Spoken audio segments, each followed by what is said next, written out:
UP PCS pre बहुत तेज़ी से करीब आ रहा है और अब वक्त बहुत कम बचे हैं। आप लोगों ने ये शासकीय पत्र देख लिया होगा, इसका विषय भी देख लिया होगा और इसकी बातें इसमें यही बातें हुई हैं कि एग्ज़ाम 2 शिफ्ट में होंगे। अब 2 शिफ्ट के प्रोज एंड कॉन्स क्या हैं, उसकी कम्प्लेक्सिटीज़ क्या है, हम आगे बात करेंगे। और इस वीडियो में हम बात करेंगे कि करंट अफेयर्स के बारे में और मॉक टेस्ट पीवाईक्यूज को कैसे डील करना है जो बचे समय है, क्योंकि वक्त बहुत कम है। 2 शिफ्ट कम्प्लेक्सिटीज़ की बात करेंगे। फिर स्टडी का टाइम शेड्यूल या आवर्स स्टडी कैसे हो, सोशल मीडिया को कैसे हैंडल करना है, खासकर यूट्यूब हुआ और भी जो इंस्टाग्राम है उससे बचना है, उसकी बात करेंगे। और लास्ट मोमेंट में नॉट टू डू, क्या नहीं करना है। एवॉइड ग्रुप स्टडीज और ग्रुप डिस्कशन की बात है। सबसे इंपॉर्टेंट प्रेशर मैनेजमेंट, इसको कैसे करना है और कुछ अदर्स और बहुत ही इंपॉर्टेंट बात होगी। पहला है करंट अफेयर्स। जनवरी से लेकर के सितंबर 30 सितंबर 2024 तक ही करना है, ये सब आप लोग को पता है। और इसका सोर्स क्या है, जो आपका सबसे फेवरेट है, पेड सोर्सेज है, उसको करना है। और खासकर एक मैगजीन आई है एसएस पब्लिकेशन की, मैं उसको अक्सर कहता हूँ कि उस मैगजीन को आप लोग बहुत अच्छे से डाइजेस्ट कीजिएगा। एसएस पब्लिकेशन की है घटनासार, और 10 से 15 दिन में इसका अगला वाला आएगा, जिसमें 30 जून मतलब 1 जुलाई से लेकर के आगे का रहेगा, या वो पूरी 1 साल को पकड़े या पिछले साल अगस्त सितंबर से उठा लें। पिछले साल 30 सितंबर 2023 से लेकर के 30 सितंबर 2024 तक वो उठा ले, ऐसे ही कुछ करके वो मैगजीन आएगी। और दूसरी मैगजीन आएगी आई दृष्टि की, जो सबसे फेवरेट है घटना चक्र पब्लिकेशन की, यूपी पीसीएस के लिए। यही 2 आएगी पूरी तरह से कंपाइल होकर के, जो कि नेक्स्ट आरओ में भी वर्क करेगी और 26 अक्टूबर के लिए भी। तो बस उतना करना है। और सबसे बड़ी बात करंट अफेयर्स के लिए फ्रेंड्स की, जो मोटा मोटा इवेंट है ना, उसको करना है। मैं एक करंट अफेयर्स से वीडियो लेकर के करंट अफेयर्स पढ़ाने और पढ़ने के लिए नहीं लाऊंगा। मैं बस उस वीडियो में ये बात करूंगा कि कौन कौन सा टॉपिक ये इंपॉर्टेंट है, जैसे कि कॉप हुआ है वो इंपॉर्टेंट है, पीएम विश्वकर्मा योजना वो इंपॉर्टेंट है, नेशनल में कौन कौन से इवेंट इंपॉर्टेंट है, बस मैं उसको बोल बोल करके निकल जाऊंगा। जैसे पेरिस ओलंपिक है, मोटा मोटा कि बस उसको देखना है। और यूपी पीसीएस कभी भी स्पोर्ट्स को बहुत ज़्यादा टारगेट नहीं करता है, इसीलिए इसमें मोटा मोटा इवेंट देखिएगा। यानी कि छोटे छोटे जो गेम्स हो रहे हैं, एनुअल गेम्स हो रहे हैं, उसको लगे करने नहीं। स्पोर्ट्स में सबसे इंपॉर्टेंट जैसे पेरिस ओलंपिक हो गई, इस तरह के। तो ये हो गया करंट अफेयर्स की बात। और करंट अफेयर्स पे यहीं पे मैं बोल दूं कि आप लोग अभी से उम्मीद कर रहे हैं कि इस वीडियो को देख के ही नहीं, आप लोग बहुत पहले से पढ़ रहे होंगे। और अगर नहीं पढ़ रहे हैं या उसको आप लाइटर मोड में ले रहे हैं, तो अब वक्त मात्र कुछ अब वीक्स बचे हैं, कुछ सप्ताह बचे हैं। तो कृपया करके आप लोग उसको बहुत तेज़ी से अपनी स्टडी का 25% तो आप लोग पर डे दीजिए।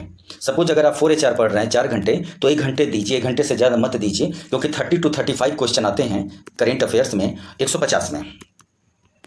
तो उसी हिसाब से इसको आप 30 अगर मानते हैं तो 150 का कितना हुआ, 20%, 30 × 5 150। तो आप अपने स्टडी का भी 30% दीजिए। ये नहीं कि पूरा दिन लास्ट मोमेंट में। ये होता है कि जितना हम पढ़ रहे हैं अपने पूरी स्टडी का 80 to 90%, सपोज अगर 4 घंटा पढ़ रहे हैं, मिस्टेक्स कहाँ होता है कि हम 3 घंटा करंट अफेयर्स दे रहे हैं। अगर कंडीशन ऐसा हो तो मैं कहता हूँ कि करंट अफेयर्स आपको फेल कराता है। मैं अक्सर कहता हूँ कि इसलिए करंट अफेयर्स को शुरू से पढ़ना है। और अगर आप लोग को लगता होगा कि ठीक है लास्ट में मैगजीन आएगी, मैं उस घटना चक्र को या घटना सार को मैं उठा करके मैं पचा जाऊँगा या पचा जाऊँगी, डाइजेस्ट नहीं होगा। क्योंकि घटना चक्र का जो आई दृष्टि आएगा वो बहुत ज़्यादा, बहुत ओवरलोडेड होता है, उसमें फैक्ट्स बहुत ज़्यादा होते हैं। तो इसलिए अभी से पढ़ना है। घटना चक्र आप लोग ले लिए हैं तो वो पिछला वाला पढ़िए, बेशक वो जनवरी फरवरी तक का होगा, उसको पढ़ते रहिए। इसके बाद की घटना सार आई है उसको डाइजेस्ट करिए, और होप्स आप लोग मंथली चला ही रहे होंगे। तो ये हो गई करंट अफेयर्स की बात। और करंट अफेयर्स में यही बोल दूँ कि इसमें कभी भी टारगेट करना है कि आपको 80% हो जाता है, बहुत आराम से होता है। अगर करंट को बड़ी ही मोहब्बत और शिद्दत से आपने पढ़ा है तो 75 to 80% होता है, निकलता है। 30 में 25-24 निकलते हैं। और एनी हाउ मैं बता दूं कि अगर बिलो 50 होता है, 20 या 22 के बिलो हुआ नीचे, तो रिजल्ट रुकने का चांस बहुत ज़्यादा होगा, रिजल्ट नहीं हो पाएगा। नेक्स्ट हम बात करते हैं मॉक टेस्ट। पहले हम कर लेते हैं मॉक जीएस का, जो 150 क्वेश्चन का होता है। इसका अब चूंकि वक्त बहुत कम है, कुछ वीक्स बचे हैं, अब बहुत तेज़ी से अब एडमिट कार्ड रिलीज करेगा कमीशन। तो आप अभी भी अगर मॉक नहीं लगाए हैं, अगर आप 2 से 4 6 2 4 6 लगा लिए हैं तो सो फॉर सो गुड, बहुत अच्छा। नहीं तो अभी भी वक्त है, आप 2 से 3 मॉक जरूर लगाइए, मार्केट से उठाइएगा। कभी भी 2 4 6 8 10 का बंडल मत उठाइए, मार्केट में जाइए, जो एकदम लेटेस्ट आया होता है उसको उठाना है, एक पीस, और उसको ला करके सॉल्व कीजिए। जो फुल टेस्ट आया है, सेक्शनल को हमेशा अवॉइड करना है। एग्जाम आज से 4 मंथ अगर दूर भी होता तो भी मैं कहता कि सेक्शनल को टच मत कीजिए, फुल ही करना है। तो क्यों करना है 2 से 3? देखिए, यह आपकी एक्यूरेसी को बहुत स्ट्रॉन्ग करेगा। आपका जो एरर होता है, एरर को वो बहुत कम कर देगा। और इसका सबसे बड़ा फायदा ये होगा कि जब आप मॉक करेंगे और देखेंगे कि अरे ये तो मेरा ये भी गलत हो गया, ये तो नहीं होना चाहिए, मैं इनकरेक्ट नहीं पढ़ा, मैं बेमेल नहीं पढ़ा, या नहीं पढ़ी, इसके चलते हो गया, तो आपको ये मिस्टेक्स यहाँ हो जाएंगे। और मॉक में आप कभी भी 150 मत अटेम्प्ट करिए, क्योंकि इसमें से 80 से 90 ये लोग बहुत ही वाहियात किस्म के क्वेश्चन सेट करते हैं। आप मॉक उठाइए तो कम से कम 80 to 100 अटेम्प्ट कीजिए, या 60 से 50 अटेम्प्ट कीजिए। क्यों 60 से 50 ही करना है? सिर्फ मॉक में आप उस क्वेश्चन को अटेम्प्ट करना है जो आपको आता है, आपके रेंज में है, तभी तो वहाँ से पता चलेगा कि ये आता हुआ मेरा क्यों गलत हुआ। क्योंकि अगर 150 करेंगे या 140 करेंगे या 130 भी करेंगे तो फिर ये लोग निगेटिव में इतना नीचे लेके जाएंगे कि आपका स्कोर हो जाएगा 25 to 30 to 40। ऐसे मैं पिछले वीडियो में बोला था, आप लोग देख सकते हैं कि कोचिंग सेंटर्स जो होते हैं, जो ये मॉक बनाते हैं, तो इनका मकसद होता है कि लड़के को डिमोरलाइज कर दो। क्यों? क्योंकि मेरा मॉक स्ट्रांग है कि दूसरे कोचिंग का स्ट्रांग है। ये लोग प्रतिस्पर्धा करते हैं, इनके कमीशन के PYQ लेवल से मतलब नहीं होता है। तो इसीलिए इन बातों का आप लोग ध्यान रखिएगा कि मॉक को सावधानी से, वरना ये मॉक आपको फेल करने के लिए ही पर्याप्त होते हैं। मॉक को उठा करके सिर्फ आते हुए प्रश्नों को सॉल्व करके देखना है कि मेरी एक्यूरेसी ठीक तो है ना, और अगर ठीक नहीं है तो उसी पर वर्क करना है। सीसेट का मॉक नहीं करना है, गलती से भी नहीं। सीसेट को क्या करना है, 2000 चूँकि 33% आपको अचीव करना है वहाँ पे, मतलब स्कोर करना है, लाना है। तो आप क्या करिएगा कि ज़्यादा नहीं, 20, 21, 22 या 23, इसमें से 20 भी हटा दीजिए। केवल 3 साल का मॉक उठा करके कर जाइए, उसके मैथ, रीजनिंग, सिंपल हिंदी कर लीजिए। और पिछले 2012 से जो इंटरपर्सनल स्किल्स और कम्युनिकेशन स्किल्स के जो क्वेश्चन दिए गए हैं, उनकी संख्या 15 से 20 है, कभी कभी 22 गई है। इनको रट जाइए। इसमें से 5-7 तो बहुत ईजी है, आप आते हैं। जो नहीं आ रहा है वो इंटरपर्सनल स्किल्स को रट जाइए। इसका सबसे बड़ा फायदा ये होगा ना कि आप अगर सपोज कीजिए कि 35 आता है तो आप सीधे 45 पे रुकेंगे। कितनी भी बुरे कंडीशन है कमीशन के एग्जाम में, जो 26 और 27 अक्टूबर को फेस करना है, तो इंटरपर्सनल स्किल्स को रटना है। क्योंकि आप इसको सोचेंगे कि कॉमन सेंस से हम सही कर लें, बिलीव में कभी नहीं कर पाएंगे। इंटरपर्सनल के सवालों की मैं बात कर रहा हूँ। ये हो गया मॉक के सीसेट और GS की बात। PYQ पे आते हैं। अभी भी वक्त है, आप लोग छोड़िएगा मत। मिनिमम आप 20 ईयर्स का करिएगा, 15 से 20, चलिए 15 साल का भी मिनिमम करिए। अब आप लोग सोच रहे होंगे कि क्या 15 साल या 5 साल या 10 साल का कर लेंगे तो काम नहीं चलेगा? नहीं चलेगा। क्यों? क्योंकि 5 से 10 साल में उतने रिपीटेड क्वेश्चन आपको कैच नहीं हो पाएंगे, नहीं पकड़ पाएंगे। यही आप अगर 20 ईयर्स का कर लेते हैं तो आप बहुत ज़्यादा, 20 ईयर्स का तो आप बहुत ज़्यादा माइलेज में रहेंगे, आपका स्कोर बहुत ज़्यादा अच्छा हो जाएगा। आप वैसे वैसे 5 से 7 क्वेश्चन को ठीक कर लेंगे, जो बहुत ज़्यादा लोग, बहुत लोगों की संख्या, बहुत स्टूडेंट्स उसको गलत करेंगे।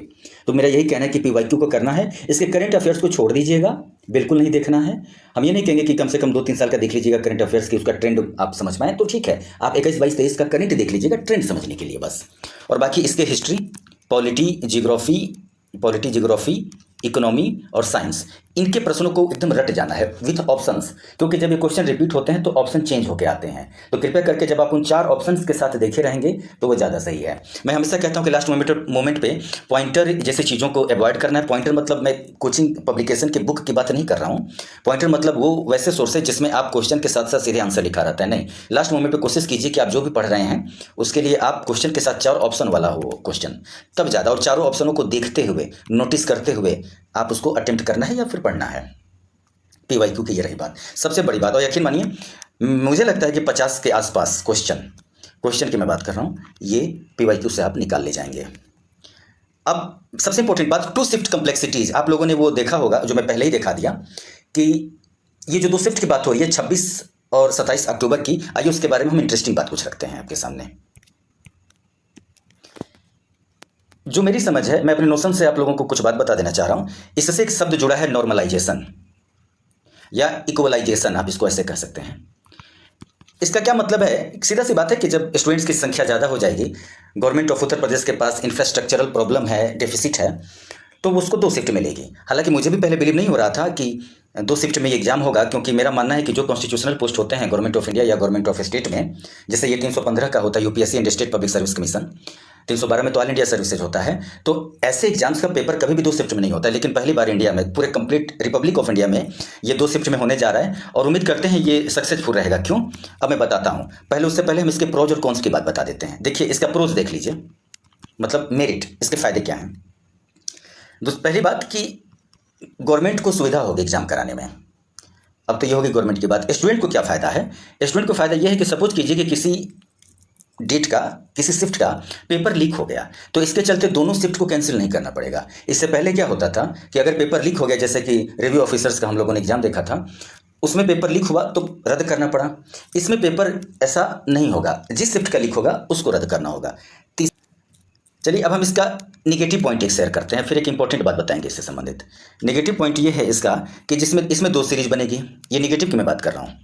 देखिए, नो डाउट एक सीरीज टफ होगा नहीं, वो टफ बन जाता है और दूसरा इजी हो ही जाएगा। अब यहाँ पे टफ और इजी वो बनाएंगे नहीं, वो बन ही जाएगा, क्योंकि जो सेटर या सेटिंग कमेटी होती है उसको पहले वाले जो सीरीज होगा उससे कोई मतलब नहीं है। ना इस तरह का कुछ लोग को इंस्ट्रक्शन दिया जाता है या दिया जाएगा, बिलीव मी, क्योंकि कोई इंटरफेयर नहीं होता है कमीशन की तरफ से।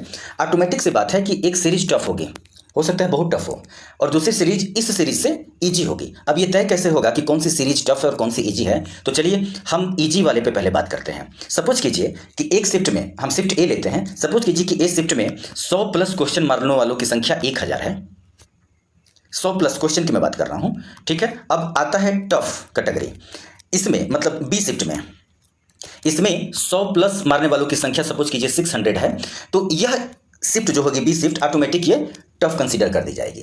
अब क्या होगा इसका, देखिए सबसे बड़ी बात कि जो ए शिफ्ट है और बी शिफ्ट है, ए बी से कंफ्यूज नहीं करना है, जो इजी शिफ्ट वाले हैं हो सकता है कि उनको ज़्यादा क्वेश्चन मारना पड़े, सही करना पड़े एग्जाम क्वालिफाई करने के लिए, और जो कठिन वाले हैं उनका कम से ही एग्जाम क्वालिफाई हो जाए।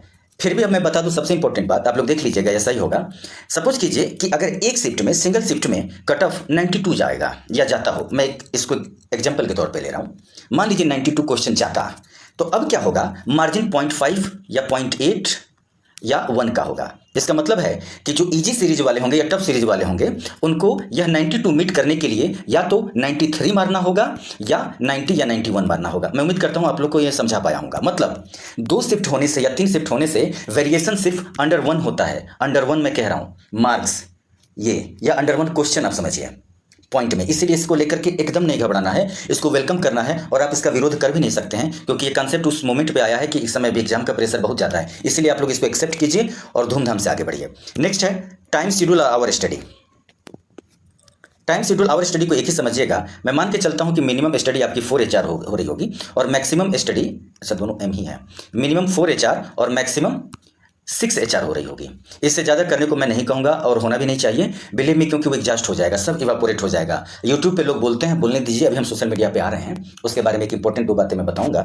तो मैं मान के चल रहा हूँ कि आप लोग 4 HR पढ़ रहे हैं, पर डे पढ़िए, सप्ताह में 1 दिन का ब्रेक भी ले सकते हैं, लेकिन 6 डेज आप लोग पढ़िएगा मिनिमम और मैक्सिमम। अब यहाँ पे वर्किंग और नॉन वर्किंग या 24 आवर्स जो फ्री टाइम होता है वो कैटेगरी हो या वर्किंग हो, दोनों के लिए। ये नहीं कि जो फ्री आवर है 24 आवर्स के जो स्टूडेंट हैं, मैं उनको कहूँगा 8 से 10 घंटा पढ़ो, कतई मत पढ़ना, कोई फायदा नहीं होता है। उम्मीद कर रहा हूँ कि आप लोग ये शुरू से कर रहे होंगे, लेकिन अभी से भी अगर 4 से 6 घंटा पढ़ रहे हैं तो ये एग्जाम बड़ी धूमधाम से होगा। यहीं पे मैं थोड़ा कट ऑफ की बात कर लूँ कि देखिए कट ऑफ आप मान के चलिए कि 95 से 100 के बीच ही, हालांकि इतना तो नहीं रहेगा। कुछ मैं सोशल मीडिया की बात कर देता हूँ। देखिए सोशल मीडिया को मैंने यहाँ YT यूट्यूब से मैं लिया हूँ। मैं आप लोगों से एक बात कहूँगा कि आप लोग करंट अफेयर्स के लिए जैसे यूट्यूब रेफर करते हैं, यूट्यूब पर सपोज कीजिए पर डे का वीडियो आ जाता है, मैं तो देखता हूँ या 2 दिन पर डे ही, बहुत से चैनल हैं जो पर डे ही 15 से 20 मिनट का वीडियो बनाते हैं। मैं कहता हूँ पर डे का 1 करंट अफेयर्स इंपॉर्टेंट हो सकता है, 2 हो सकता है, 3 होगा, मैं ये भी नहीं मानने के लिए तैयार हूँ।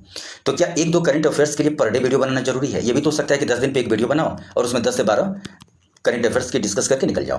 देखिए होता क्या है ना कि सपोज कीजिए कि कोई चैनल 20 से 25 मिनट का वीडियो बना रहा है, चाहे मैं हूं या कोई भी हो, मेरा तो बहुत छोटा है, अभी तो ये शुरुआत है, और उस 20-25 के मिनट के वीडियो में काम के 2 से 3 ही फैक्ट होते हैं और बाकी इस 20 से 25 के मिनट के वीडियो में 50 फैक्ट रख दिया जाएगा। तो ये 2 से 3 फैक्ट जो होते हैं एक्चुअल कमीशन के स्टैंडर्ड के, वो इस 50 में खिचड़ी पक जाएंगे, पता ही नहीं चलेगा। तो आप इन 2-3 को छोड़ के 47 का जो गैरबेज है, रैग है, उसको आप लोग पकड़ के पढ़ लेंगे। इसलिए ऑलवेज अवॉइड यूट्यूब, जाइए यूट्यूब पे, लेकिन सिर्फ और सिर्फ मनोरंजन के लिए जाइए। आप अगर ये सोच के जा रहे हैं कि मेरा बन जाएगा, तो फिर मैं उस चीज़ से सहमत नहीं हूँ, वो आपको बहुत हार्म करेगा। आप मनोरंजन कीजिए, कंट्रोल्ड करिए, आधा घंटा, 1 घंटा, 2 घंटा कीजिए, नो प्रॉब्लम, लेकिन ये 4 से 6 आवर की स्टडी कंप्रोमाइज मत कीजिएगा।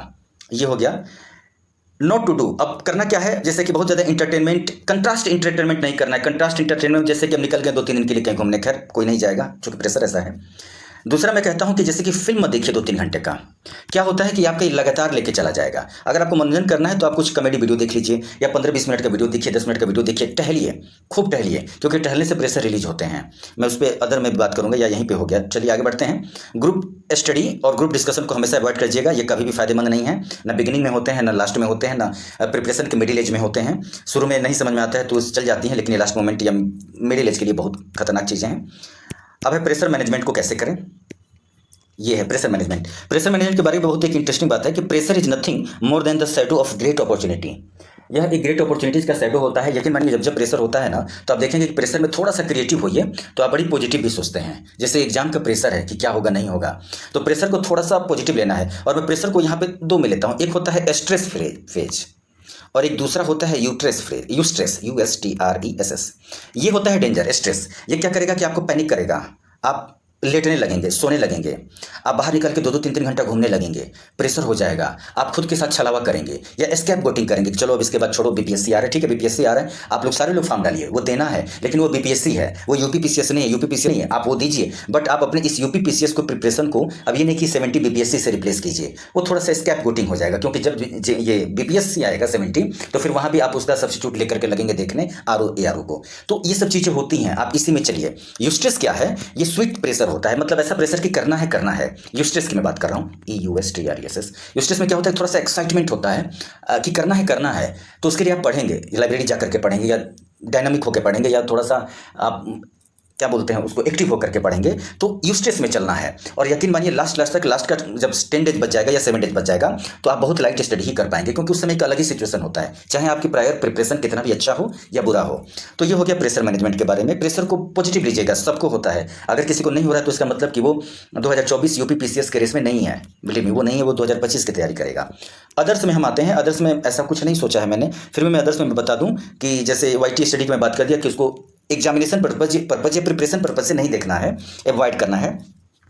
कंट्रास्ट इंटरटेनमेंट, जैसे कि बता दिया ना कि नेटफ्लिक्स पे फिल्म देखना, लंबे लंबे फिल्म देखना, या मोबाइल पे बातें करना लंबे 1 घंटे 2 घंटे की बातें, अगर उस तरह का कुछ भी चीज़ें हैं जैसे कि बॉयफ्रेंड गर्लफ्रेंड की चीज़ें हैं, उसको हटा दीजिए। पूरी ज़िंदगी पड़ी है, वो कभी भी की जा सकती है, लेकिन ये जो लम्हे होते हैं ना, फिर कभी लौट के नहीं आते हैं, और आते भी हैं तो वो बड़ी कड़वी यादों के साथ आते हैं। तो उन चीज़ों को अवॉइड कर दीजिए। 1 घंटा 2 घंटे की बात वो हमेशा हमेशा के लिए नहीं। तुम अपनी जगह हो, हम बाद में देख लेंगे, बात कर लेंगे।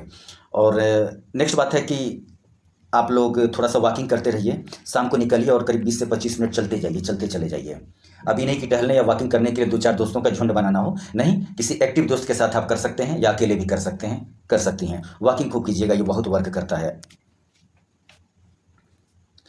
और लास्ट मोमेंट है डिस्कशन और आर्गुमेंट डिस्कशन या हीटेड आर्गुमेंट, हेट्रेड आर्गुमेंट, या यूट्यूब पे, टेलीविज़न पे पॉलिटिकल डिबेट को आप लोग अवॉइड कीजिए, क्योंकि इन चीज़ों से एंगर बढ़ता है, ब्लड प्रेशर बढ़ता है, प्रिपरेशन हैम्पर होती है, डैमेज होती है माय फ्रेंड्स।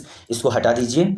और इससे क्या होता है कि आप डिस्टर्ब होते हैं। हाँ, सिर्फ मनोरंजन करना है, कॉमेडी देख लीजिए, कोई छोटा सा शॉर्ट फिल्म्स देख लीजिए, आप कुछ जोशीले गाने सुन लीजिए, वो कीजिए, क्योंकि डिबेट होते हैं, पॉलिटिकल डिबेट होते हैं, इसमें एंगर बढ़ता है और वो कहीं से भी फ्रूटफुल नहीं होता है। तो मैं उम्मीद करता हूँ कि इन सब चीज़ों को पता नहीं वीडियो लंबा हो गया होगा, आप लोग क्षमा कीजिएगा, थोड़ा सा मैं लंबे अंतराल पे वीडियो लेके आया हूँ। और अब लास्ट टाइम आ रहा है, बहुत तेज़ी से एडमिट कार्ड रिलीज होने जा रहा है, और लास्ट मोमेंट के लिए आप लोग कुछ मत छोड़िएगा। मैं पिछले वीडियो में बोला था, फिर बोल दे रहा हूँ कि लास्ट में सिर्फ हादसे होते हैं, रिजल्ट नहीं। Thank you very much.